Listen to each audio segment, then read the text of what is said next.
sebelumnya kalian udah pada tahu kan ya biologi di SMA tuh kayak gimana sekilas. Nah, sebenarnya pada umumnya tuh ilmu biologi itu mempelajari seluk-beluk makhluk hidup dan lingkungannya, mulai dari unit terkecil, sel sampai ragam spesies. Sebenarnya tuh kuliah di biologi waktu sekarang ini semester pertama sama materi biologi yang di SMA itu nggak begitu jauh sih, soalnya kan masih belajarnya biologi dasar, jadi bisalah ya dikit-dikit belajar juga. Boleh next slide.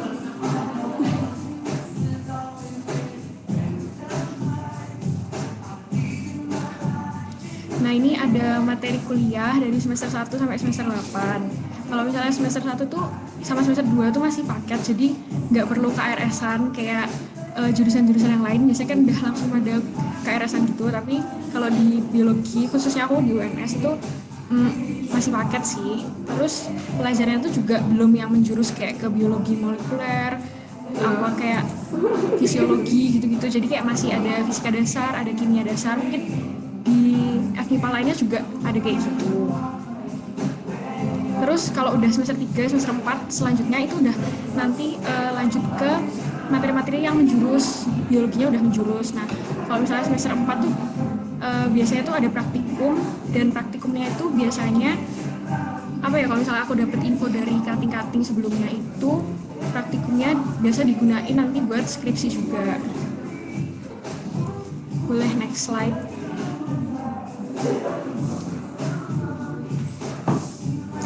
Nah, prospek kerja di biologi itu tuh sebenarnya banyak, tapi nggak melulu orang-orang lulusan biologi itu kerjanya juga di bidang biologi. Jadi kalau misalnya aku lihat dari alumni yang di biologi UNS itu juga ada yang malah ke bidang ekonomi gitu-gitu, jadi nggak melulu tentang biologi. Nah, prospek kerja ini yang aku tunjukin ada bisa jadi dosen di universitas manapun ada. Terus ada ilmuwan, itu ilmuwan tuh ada ilmuwan negara, ilmuwan medis, sama ilmuwan internasional. Ilmuwan tuh bisa bekerja di lembaga milik negara atau perusahaan swasta, baik di laboratorium atau di lapangan. Kalau misalnya ilmuwan medis tuh biasanya dia tuh kerjanya tuh pekerjaan medis, khususnya di bidang analisis kesehatan atau biomedis. Bisa juga kayak ilmuwan ahli serangga, mamalia atau burung. Pokoknya tuh buat penyakit-penyakit yang hewan-hewan kayak gitu. Terus ini ada lagi konsultan. Kalau misalnya konsultan tuh biasanya dia bisa freelance atau full time. Nah, konsultan tuh yang kebanyakan aku tahu tuh ada konsultan konservasi lingkungan, atau bisa juga di bagian research and development suatu perusahaan.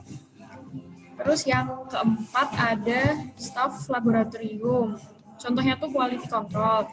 Jadi kalau quality control tuh dia biasanya memeriksa secara visual untuk bisa menguji suatu produk. Jadi pemeriksaan suatu produk dapat berlangsung sebelum, selama, dan setelah proses dari produksi tersebut. Terus sebenarnya lulusan biologi itu juga bisa kerja sebagai analisis biodiversitas di taman nasional maupun di lembaga non-pemerintah yang bergerak di bidang lingkungan seperti World Wildlife Fund atau WWF dan Flora Fauna Internasional FFI. Terus habis itu yang kelima, lulusan biologi itu bisa juga jadi PNS. Itu biasanya ada di Dinas Kesehatan, Dinas Perindustrian, Dinas Pendidikan, Dinas Lingkungan Hidup, dan Dinas Kehutanan atau Dinas Perikanan juga. Boleh next slide. Nah, kalau misalnya organisasi yang aku tahu, ini kalau dari aku sendiri nih, yang beberapa yang ada di UNS juga, itu ada Himagio. Kayak tadi sebelumnya yang aktuari kan juga ada Hima, jadi itu himpunan mahasiswa. Nah, kalau Himabio itu himpunan mahasiswa biologi, jadi ini semacam OSISnya di biologi, biasanya yang menampung aspirasi atau keluh kesah dari masyarakat biologi sendiri.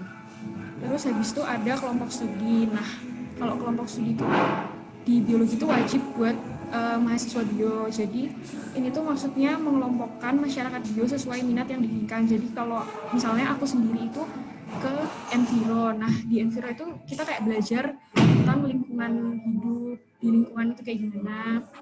Terus mempelajari isu-isu lingkungan yang ada. cara penanganannya juga gimana.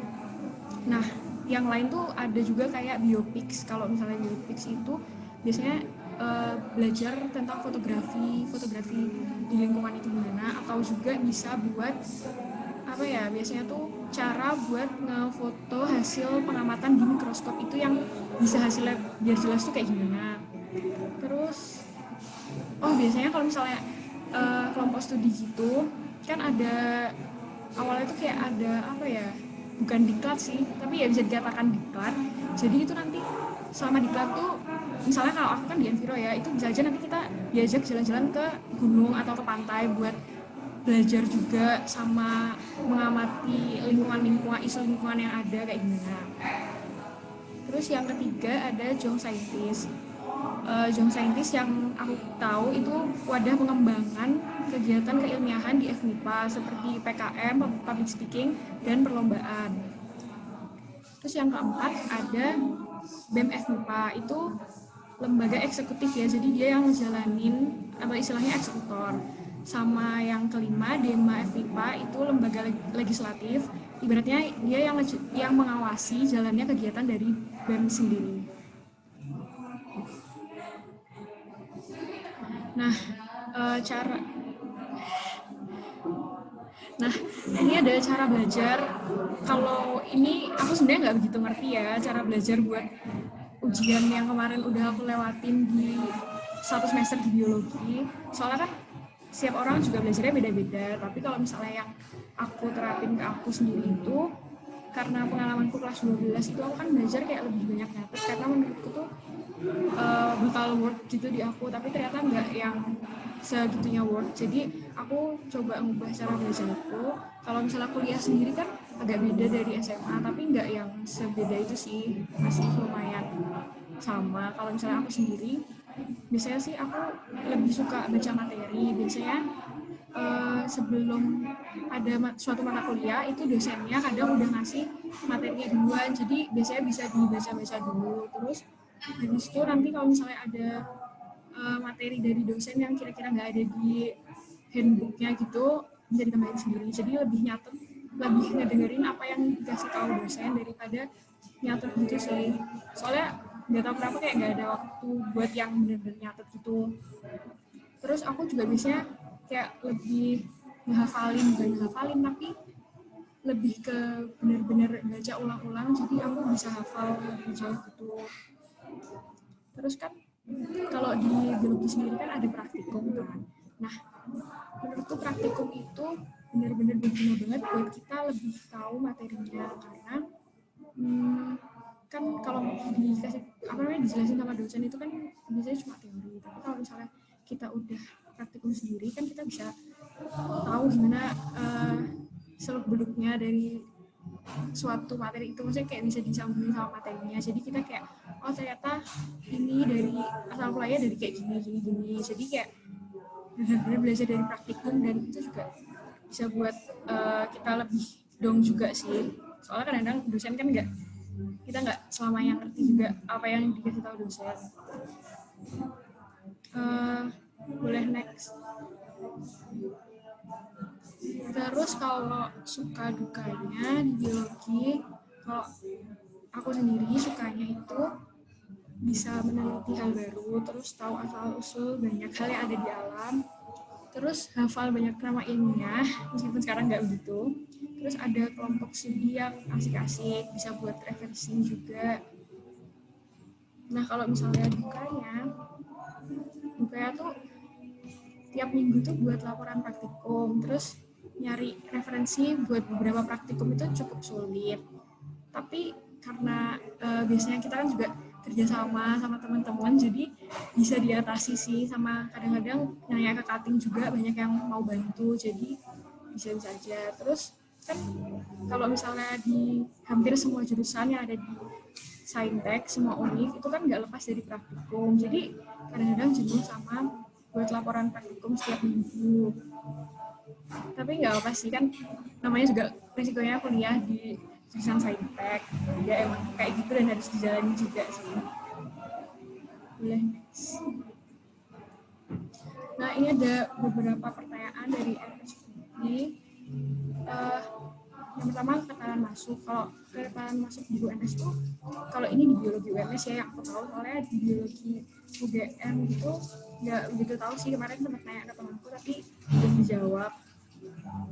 Kalau di UNS sendiri tuh nggak begitu ketat, kalau nggak salah 1/14. Soalnya daya tampungnya tuh kalau nggak salah 90 dan peminatnya 1.200-an kurang lebih. Cuma dari prospek kerjanya biologi sendiri kan cukup luas, jadi kita juga harus pintar-pintar. Kayak misalnya nanti habis selesai S1 ngambil S2 gitu kan, biar peluang kerjanya tuh lebih banyak. Terus kalau misalnya UKT-nya tuh standar sih sebenarnya. Kalau aku sendiri juga gak yang begitu mahal. Terus habis itu mungkin buat biaya praktikum juga ya kalau misalnya UKT itu. Kalau misalnya kalian nauzubillah sih jangan, kalau misalnya masuk lewat mandiri itu agak mahal soalnya ada uang pakalnya. Tapi itu juga bisa milih uang pakalnya berapa. Kalau misalnya aku sih nggak dapet yang tinggi ya, aku malah dapet yang paling rendah. Soalnya itu juga sebenarnya cuma nyoba-nyoba yang paling rendah, ternyata keterima kan. Terus kalau misalnya buat rata-rata nilai UTBK, yang aku tahu tuh kayak di atas, kalau yang tahun kemarin kan agak beda, jadi kayak di atas 550-an. Atau mungkin di bawahnya juga ada yang masuk, kurang tahu juga sih. Terus kalau di biologi ngapain aja? Ya sebenarnya sama aja kayak jurusan yang lain sih, praktikum, belajar kayak mikrobiologi, fisiologi, tentang anatomi tumbuhan, anatomi hewan, kebanyakan belajarnya kayak gitu sih. Terus ada kayak belajar DNA, gen kayak gitu sih. Next. Segitu aja sih yang bisa aku sampaikan teman-teman. Kalau misalnya nanti ada pertanyaan boleh nanya aja, tapi nanti ini dilanjutin ke jurusan yang selanjutnya ya. Makasih, semangat, yeay.